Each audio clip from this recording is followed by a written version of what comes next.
Good morning, everyone. I hope you and your family are safe. In today's Halacha, we are going to talk about the question someone asked last week about postponing weddings during the time of the coronavirus, spreading of the virus. Is it something we should do? Is it something we should not do? So before I answer the question, I want to go back to the basics. And the basics are the Shulchan Aruch. So in Siman Aleph of Hilchot Ishut, there are several seifim that deal with two questions that have to do with weddings. Number one is the mitzvah of Periyah Verivya, the obligation to have children. The Shulchan Aruch, what I'm going to say is the Shulchan Aruch, and also some of it is the Bet Yosef, is that the person who does not perform Periyah Verivya, which means having a boy and a girl, having children, is Lashon of Shulchan Aruch ke'ilu shofech damim. As if, I'm not saying is, but as if a murderer lo alenu, when obviously he has the possibility to do so. Number two is ke'ilu mima'et hademut. Has v'shalom, he's pogeya, he is making some kind of a damage, kivyachol, if possible, in the Shekhinah, in HaKadosh Baruch Hu himself. As the Pasuk says, ki betzelem Elohim asa et ha'adam.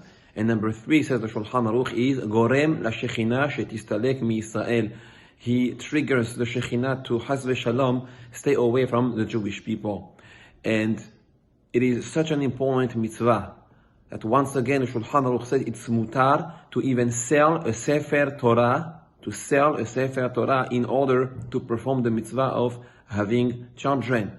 Not only that, it is also allowed to get married within the 30 days of Avelut. If one lo alenu lost his first wife and he still did not perform the mitzvah of Periyah Verivya, he is allowed within the 30 days to marry another woman in order to perform this mitzvah. Obviously, this already raises the bar to such a high level of importance for the mitzvah of Periyah Verivya in general. The number two Ayan that the Shulchan Aruch relates to is the marriage itself. Having a wedding, to be not alone, to be married. Shulchan Aruch says avonotav mitpakpekim, which means that the averot of a person are obviously reduced because the Yetzer Hara is now not as strong, not as efficient since he is married. And the Gemara said that if a person is not married before the age of 20, once again, you see the Bet Yosef and the Shulchan Aruch, tipahna atzmotav. It's a very, very harsh expression, but it means that it's time to move on, it's time to get married. To the point that the Shulchan Aruch says that Bet Din forces that person to get married. Now, like what I did right now is to just bring the sources to what I'm about to say. Obviously, we see over here there is a tremendous push in the Halacha, the Poskim, the Shulchan Aruch included, about the importance of both the Periyah Verivya, having children, and number two, to get married.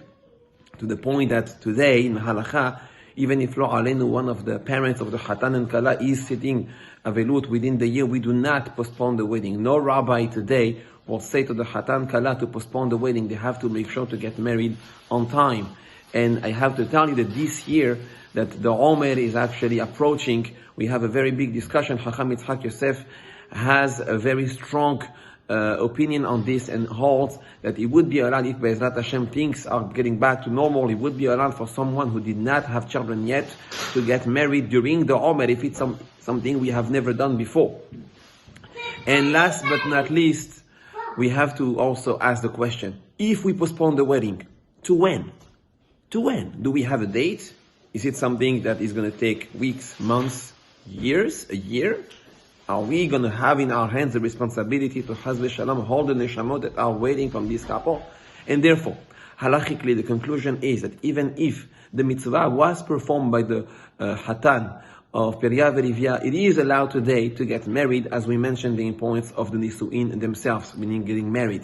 But obviously, if someone did not have children yet, the mitzvah should not be postponed. We should have the weddings on time. I'm not saying we should have it earlier, but at least at the time that it was set. Obviously, following the guidelines of the health department, which means that we have to keep distances between people, 6 feet minimum, as they are telling us today. Number two, it has to be also outside, not under a cover roof. It has to be in an area that we are the least exposed.